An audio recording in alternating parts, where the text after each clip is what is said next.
Good morning from Oklahoma. I'm Dave Deken with a look at what's happening in agriculture and rural life across our great state in this episode of Red Dirt and Round Bales. Every once in a while, you can look at a map and see a road that seems kind of ordinary. Maybe it's Highway 81. Maybe it's a county road out by Deken or Chickasha or El Reno. Maybe it's a lonely stretch of western Oklahoma where there's plenty of room for the wind to do its thing. But in the 1800s, before Oklahoma was Oklahoma, those paths were not just roads. They were rivers of cattle. And for a couple of decades, the sound of this country was hooves. Thousands of them. Longhorns moving north, bawling in the dark, raising dust in the daylight, pushed along by men who were tired, sunburned, underpaid, and just trying to get the herd to market before weather, thieves, sickness, or bad luck got there first. The cattle drives across Oklahoma were not really about romance at first. They were about price. After the Civil War, Texas was full of cattle. Too many cattle. Longhorns had multiplied while men were off fighting.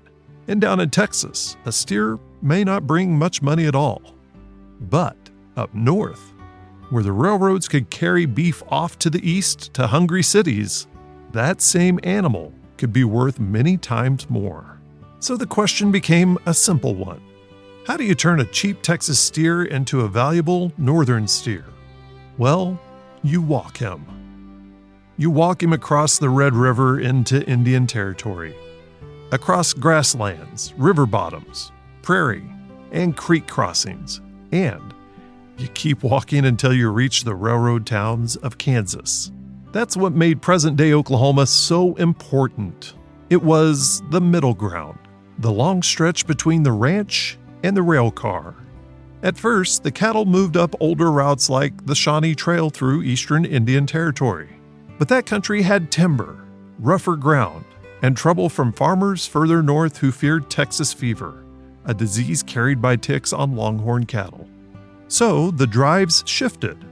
By the late 1860s, the Chisholm Trail became the famous road north. It took its name from Jesse Chisholm, a trader of Cherokee and Scottish ancestry who used part of the route for trade before the cattlemen made it legendary. And there was Black Beaver, a Delaware scout who knew that country too. Like a lot of old trails, the Chisholm was not invented all at once. It was borrowed, widened, renamed, and beaten into memory by wagon wheels and hooves. Now get this picture in your mind.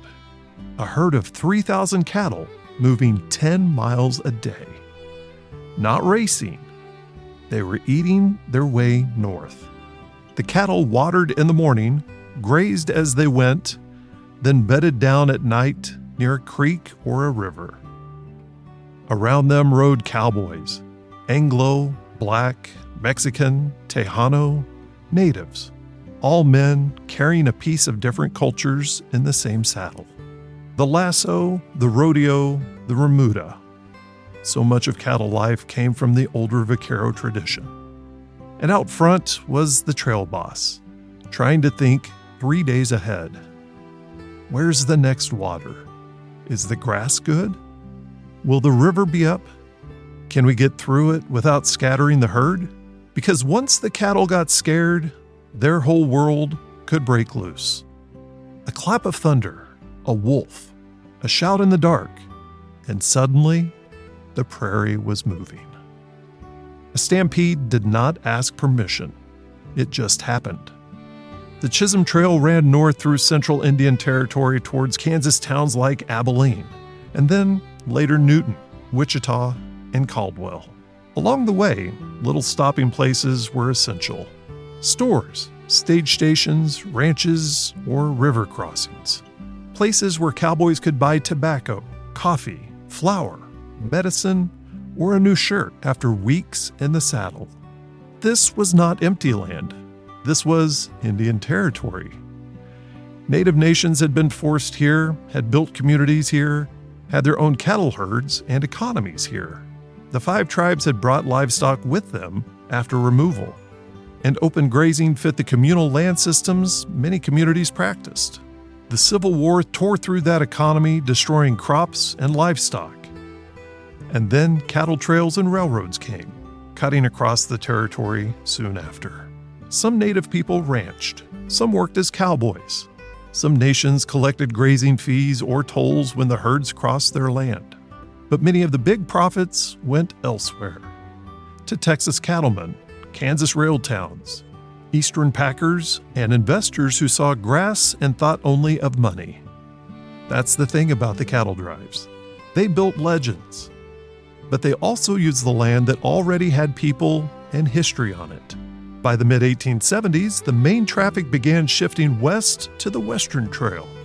Settlements and laws kept pushing cattle routes further away from farms. The Western Trail crossed near Doan's Crossing on the Red River, then climbed through Western Indian Territory, past country near present-day Clinton and Woodward, headed for Dodge City. Doan's Crossing became one of those places where history paused just long enough to write down numbers.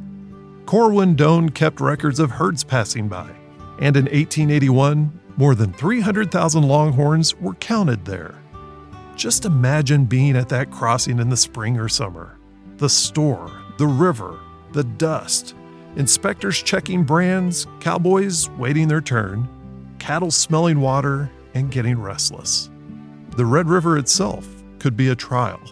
Quicksand, high water, wagons bogging down, men laying straw on the roadbed to help heavy loads cross.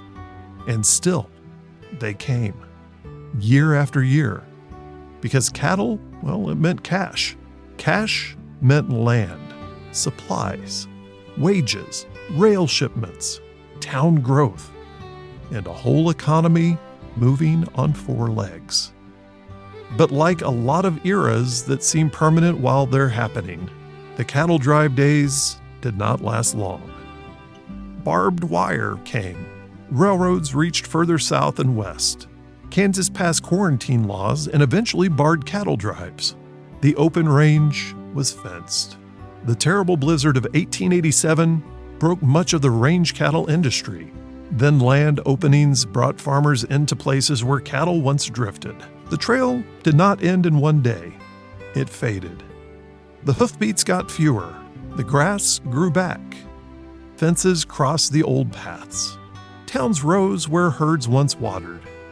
Roads followed the trails, and the old cattle country became farms, ranches, highways, and home. But listen close in Oklahoma, and you can still feel it. Not just the cowboy legend, something deeper. You can feel a place that stood between hunger and market, between old nations and new towns, between open grass and barbed wire. You can feel the cost of movement and the people who lived with that movement, whether they profited from it or were pushed aside by it.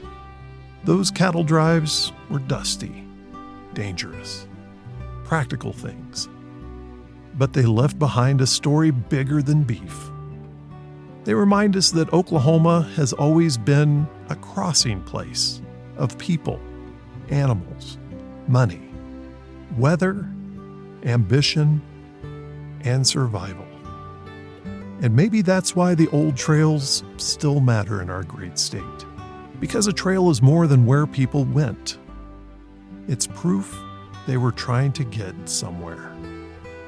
To learn more about the cattle trails of Oklahoma, visit reddirtandroundbales.com. I'm Dave Deken, and we'll talk with you next time when we take another look at rural life and agriculture in Oklahoma on Red Dirt and Round Bales.